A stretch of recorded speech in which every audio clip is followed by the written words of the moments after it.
Hijacking के बारे में आपने बहुत बार सुना होगा, कभी बस की हाईजैकिंग, कभी प्लेन की हाईजैकिंग, कभी शिप को हाईजैक कर लिया जाता है। इस तरह कई दफ़ा आपने मूवीज़ में भी देखा होगा कि हाईजैक किया जाता है।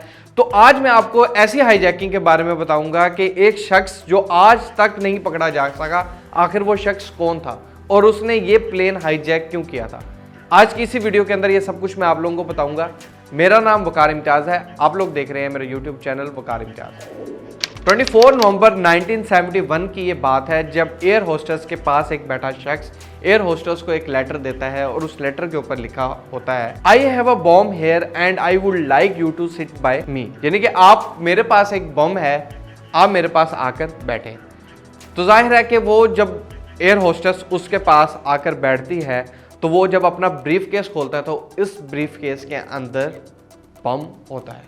नॉर्थ वेस्ट एयरलाइन की ये फ्लाइट बोइंग G727 यानी कि इस फ्लाइट ने पोर्टलैंड से सेटल के अंदर जाना था और इसने ये अपना सफ़र 57 मिनट्स के अंदर तय करना था।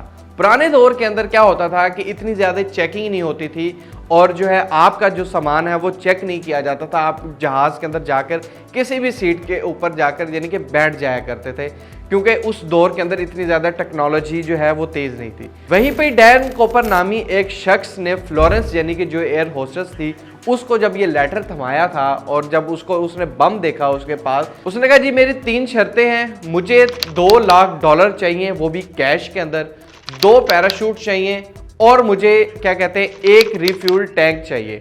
अब जाहिर है कि ये 3 शर्तें जो है वो उसने एयर होस्टेस ने जाकर कैप्टन को बताई और कैप्टन ने पीछे राब्ता किया कि जी इस तरह प्लेन जो है ना हाईजैक हो गया। तो वहाँ की जो मैनेजमेंट और FBI ये सारे काम के अंदर लग गई और जाहिर है कि चूंकि इतनी देर के अंदर जहाज़ जो है ना वो सेटल के एयरपोर्ट के इर्द गिर्द जो है ना वो घूमता रहा और वहाँ जो बैठे लोग थे उन लोगों को कहा गया कि फ़नी खराबी की वजह से जो है ना जहाज़ की लैंडिंग में दुश्वारी हो रही है, क्योंकि लोगों के अंदर बैठे हुए लोगों को ये नहीं पता था कि ये जहाज़ जो है वो हाईजैक हो चुका है। 35 लोगों की ये फ्लाइट थी और इसके बाद जब गवर्नमेंट ने ये शर्तें मान ली तो प्लेन को डैन कूपर के कहने पर सेटल एयरपोर्ट पर लैंड कर दिया गया। वहीं पे ही उसने सारे पैसेंजर्स एयर होस्टेस को उतार दिया और खुद और कैप्टन्स के साथ फ्लाइट के अंदर ही मौजूद रहा और वहीं से ही उसको पैसे और जहाज़ को रिफ्यूल किया गया और पैराशूट लेकर उसने फ्लाई किया। उसने ये कहा कि जहाज़ को 10,000 फीट की बुलंदी के ऊपर रखना है, यानी कि 10,000 फीट से ऊपर नहीं जाएगा। डैन कूपर ने ये कमांड जो है वो कैप्टन्स को दी।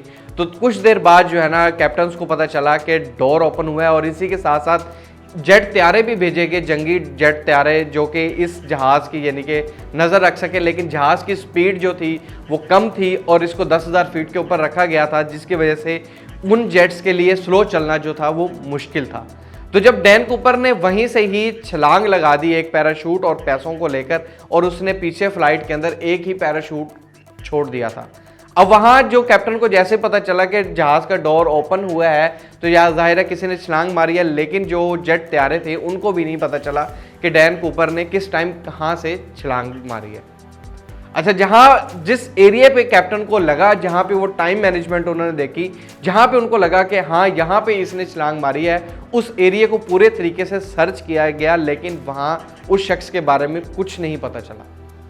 तो जो एयर होस्टेस थी उससे स्केच बनवाए गए और पूरे यानी कि इसके अंदर स्केच फैला दिए गए। FBI ने हर तरफ स्केच दे दिए कि जिस शख्स को भी इस शख्स के बारे में पता चले, डैन कूपर के बारे में पता चले, तो वो शख्स हमें ज़रूर पता है, हम उसको इनाम देंगे। लेकिन ऐसा नहीं हुआ, वो इस केस को सॉल्व ही नहीं कर सके। सर्च ऑपरेशन चलते रहे, सब कुछ होता रहा, लेकिन डैन कूपर आज तक नहीं मिला। वहीं 7 साल के बाद एक बीच के ऊपर से यानी कि बच्चा यानी कि रेत खोद रहा था तो वहां से उसको कुछ नोट मिले। अब वो जब नोट को मिलाया गया और जब FBI को बताया गया तो नोट के नंबर चूंकि पहले नोट किए जा चुके थे उन नोट के साथ मैच हो गए। अब उनको ऐसा लगा कि शायद इसने इस रिवर के पास छलांग मारी तो ये बहते हुए इस सहरा के ऊपर आ गए।